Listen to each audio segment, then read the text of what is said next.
kulanti wacan oo wanaagsan kusoo dhawaada daawadayaal idil ahaantiinba.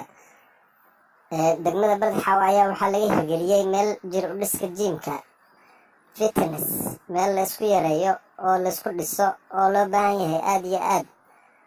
waxa weeye meel aad iyo aad loogu baahnaa oo degmada aad iyo aad ugu baahnayd ayaa waxaa laga hirgeliyey degmada Badaxaaw, waana horumar lagu tallaabsaday jiimka dhinacyadiisa kala duwan.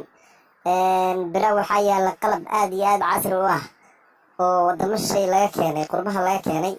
marka meeshaas yaan la mogaanin, bulshooy yaan la mogaanin. ninkii cayilan wuu isku caataysiinayaa, ninkii caataana wuu isku dhisayaa. quruxda rag waxay ku jirtaa in jiimka la qaado. ceeb weeye nin calool leh, canaha la iska daayo. ceeb weeye nin calool leh.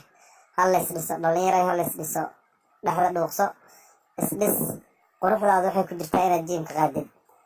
wuxuu ku yaalaa kasoo horjeedka dahabshiil ee maqaayadda Nadar, waxaana maamulo ka ah Cabduqaadir Yuusuf Qoorleex.